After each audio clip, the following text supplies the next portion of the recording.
You're watching Mountain Computers.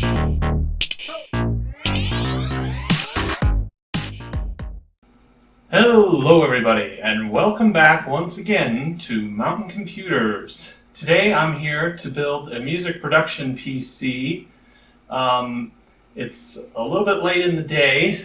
I just got off work, so you'll have to excuse the overdressedness that I'm exhibiting. And if the video starts to get dark towards the end, I apologize for that. I'm trying to keep the lights up, but we'll have to see how it goes. I'm hoping today's audio will be a little bit better. I actually have a laptop today so that I can have a recording set up with me here upstairs where I'm filming today. So yeah, if the audio sounds a little bit better, I'm glad for that, and hopefully everything's going to work out good with that. And without further ado, why don't we get right into the build here. So I am going to be using this case. I could not tell you off the top of my head who makes this. It was a cheap buy that I had gotten on Newegg for my server when I was transitioning it out of a cardboard box. So you can understand at the time, at least, that I probably wasn't looking to spend a whole lot of money on a case. So this was, oh man, I want to say it was $15 or $20 at most. So yeah, nothing extremely special going on here. This has a hard drive wall, so to speak, in it, instead of proper drive mounts like you would see on a nice normal case today. And you can also see in here there is a power supply pre-installed. That thankfully did not come with the case. That was the power supply out of my Dell Precision T1500 unit that has been disassembled and gone now for a while, but I do still have the power supply from it. Making another appearance from the Dell T1500 is a motherboard and a CPU. So this is the motherboard that would have come with a Dell Precision T1500, as well as an Intel i3-530 processor. This is the board and processor that were in Daniel, my roommate from my junior year of college's computer that he got when he bought a Dell Precision T1500 for the very first video that went up on the channel. If you haven't seen that yet, it's not particularly great, but you can check it out up here or there, or I don't know, whichever direction they put these things on. So yeah, it's nothing extremely special. And if you were, as we go here, if you're thinking, this seems a little bit underpowered, I think you'd be definitely right, even for just doing music production. Yeah, basically, this is extra parts I have on hand, and if I want to make upgrades to it as I go, I can do so. The graphics card that I'm going to be using, for instance, is this ATI Radeon FirePro V3750, and that again is a very old card that may be a little bit underpowered. But my GTX 1060, which got replaced in my main unit PC with a GTX 1070 Ti, well, it wasn't actually in the video, but which was alluded to in this video anyway, or that one, you know, whatever direction. I'm just going to go like this from now on for the rest of the video. I hope that's not some kind of symbol that means something to somebody. If it is, forgive me. But, right, the graphics card. So my GTX 1060 is no longer in my system. I have a 1070 Ti now. So for my, for Christmas, I gave that video card to my cousin, who was going to give me her GTX 1050 in return. And you can see where we built that computer in this video. And then that GTX 1050, once it eventually comes to me, will be, I assume, at this point in time, going into this machine. So, yeah. This is my Western Digital Blue hard drive. It is a 1 terabyte unit that I believe spins at 7,200 RPM. That'd be a yes. So that is what I'm going to use for mass storage in this system, and then for operating system and programs, I'm going to be using this PNY 240 gigabyte SATA drive. This is the model number CS1311. So that's what I'm going to be using for that. And then we have a couple new parts making an appearance today. The first of which is this. Some Corsair XMS3 DDR3 RAM to go with the DDR3 slots that are on this board. This is two 4 gigabyte sticks that runs at 1333 megahertz. And then also here I have a Logitech Z323, yes, set of speakers. It is a 60 watt unit. I've never heard these before, so I'm going to be interested in seeing how these go. They're definitely not, the ideal studio monitors or anything like that. I would say probably far from it. But they were convenient for me to pick up locally here, so I have that. And then I think I have one more thing that just arrived in the mail here. Let me go see.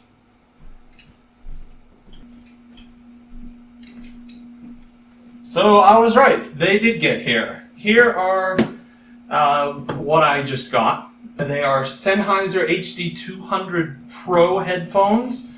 They are quoted as being monitoring headphones for studio and home use. They're closed back dynamic headphones with powerful bass response, according to the box here. I got them not with the expectation of them being particularly exceptionally spectacular for doing the sorts of things that a person normally would be doing in a studio, but for them being rather at least sufficient for my uses, and I think that they will probably meet that at the very least, with them being as long as they live up to this sort of reputation that Sennheiser has for their headphones. So that is, I think, the last thing that I need to go over in terms of parts, so let's start throwing this thing together.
Alright, there we go.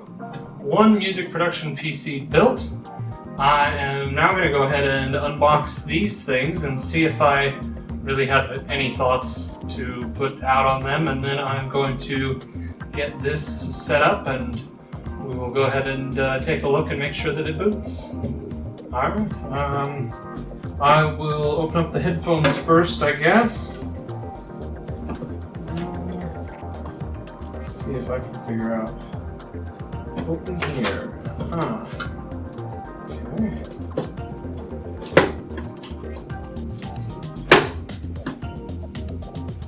They've got some interesting tape there as a shoplifting deterrent.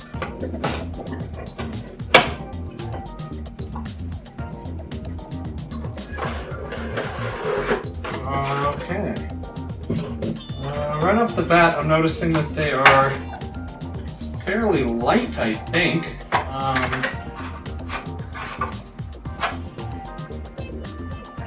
Pull them out here. The cable that comes through.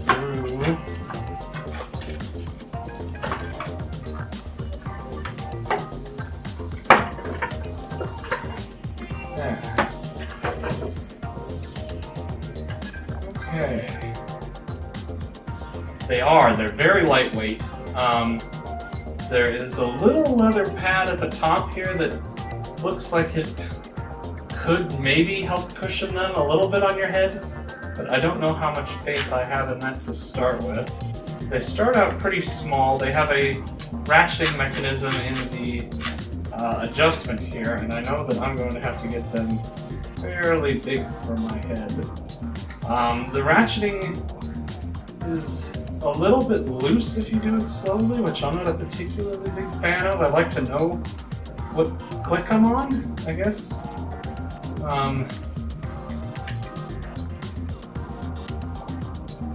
They feel reasonably comfortable. I mean, they're nothing special. They're not like my Bose QC35s in terms of comfort. The ear pads are just a little bit firm for me.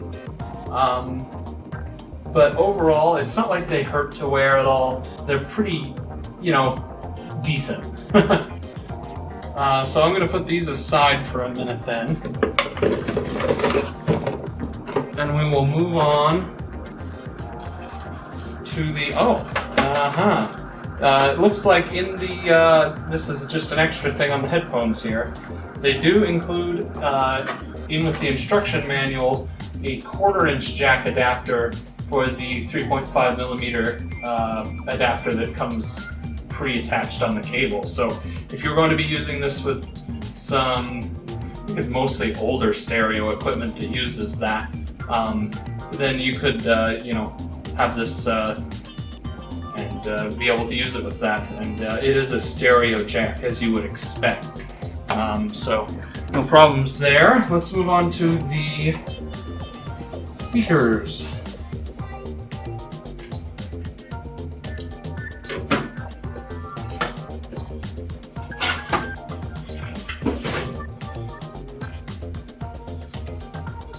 So we have a warranty guide, I'm assuming, it's a safety thing, and then a quick start guide in the very top here. There's a piece of cardboard that I think we're supposed to pull out here. This looks like it contains the speakers themselves. That'd be a yes. And they are taped here on the bottom. Get one out here just to have a look at it. These have glossy black plastic, glossy black plastic on the front. That is a tongue twister. Which I, as you know, maybe from my rather short monitor unboxing video that you can check out here, I'm not a huge fan of, just because it gets fingerprints on it so easily. but I'm sure that I won't probably be touching them too often, so maybe that won't come to pass as an issue. This will be what I assume is the right channel speaker, and it has a serial cable attached to it. I assume that that probably goes back to the subwoofer, which probably handles input from the PC over a stereo jack, and here is also a stereo jack, so this probably handles power as well. I would be surprised to hear otherwise.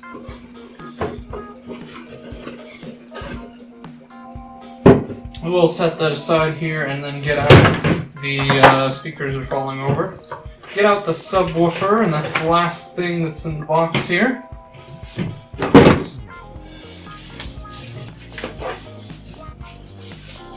Okay.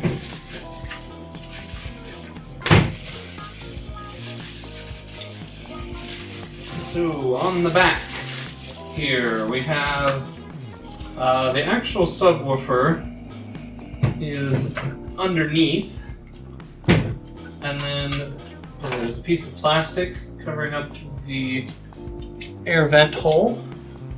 On the back there is a volume knob, the power cable, and then that thing that looks like a serial port which says right speaker on it. And then there is another port here which says left speaker that is more like an RCA jack, and then there's also an auxiliary input which is taken in from RCA jacks. So I guess probably the way it works, I'll have to verify this, is that you use the right channel speaker's 3.5mm jack to go to your PC, hence why this has a green connector on it. It usually indicates speaker output on PCs and is a color code that's followed by this machine's I/O shield, actually. And then this right channel speaker, rather than going to here, as I assumed, I think will go straight here. So I guess that's all I'm gonna have to say until I get these plugged in and we can have a listen to them. And I'll have a listen to the headphones too once we get her going, so we'll see you in a bit. Okay, here we are on a completely different day. I've got everything set up. It just took me a little bit longer a couple weeks ago now to get this set up than I thought, and then I haven't had time to really film since, but on the bright side, having all that time in between has given me some time to adjust to the new audio gear that I have here. So first thing I'd like to do is finalize a sort of idea about how these speakers are hooked up, because I think I had it pretty wrong before. Basically, the thing that I said was a volume knob on the subwoofer before is a bass response adjustment. The volume knob, and actually integrated into the volume knob is a power switch, is built into the right speaker. The left speaker is attached directly to the subwoofer over that RCA jack, and the audio input for the speakers that comes, in this case, from the PC actually comes from the right speaker. On the back of here, though, you have the power cord still here, and then this goes up to the right speaker to provide audio for it and to get the information about what the volume level is at. So that's what function those actually serve. As far as the sound quality, though, which, if I remember right, is what I'm supposed to talk about here, the speakers seem to have a lot of bass response, even when it's not turned up incredibly high. So that's something that's nice, but they are definitely, or to my ear anyway, seem a little bit over responsive to the bass, and they don't have they're not that great on the high end. They kind of fall off around the mids, and then the highs get a little bit shrill, which, at least in my mind, is to be expected with speakers kind of like this. They don't really have a tweeter separated from the regular woofer, so yeah, that's kind of what I expected. But all that is not to say that they sound terrible. They still sound pretty good, and they are going to stay in my music production setup for a little while at least. So yeah, they came out okay. The Sennheiser headphones, which I have sitting up here right now, I was fairly impressed with as far as frequency response goes. They're pretty flat all the way across the range, which is something that I was impressed with for headphones of their price. I think these were about $60 to $70, and even though, you know, they're Sennheisers, for a price like that, you have to temper your expectations a little bit. So I was fairly impressed with that. Where these do fall short, to my ear anyway, is punchiness. Sudden changes in volume, especially getting really loud, seem to come across not as punchy as what I expect usually, and maybe that is something that is more expected out of studio headphones, and it's sort of it's my fault for not expecting the right thing type of thing, but that is my impressions, at least, on the matter. So yeah, with all that said, I think that that's going to be the end of this video, so why don't we go ahead and wrap up. Thanks for watching, guys. If you liked the video, then consider hitting that like button, and if you want to catch any of my new videos that are coming up that I've been teasing for, I think, a whole year now, then consider subscribing, because I should be getting to those finally, pretty soon now, on account of the fact that I have all these new upgrades taken care of. So yeah, I'll see you guys in the next one. Bye.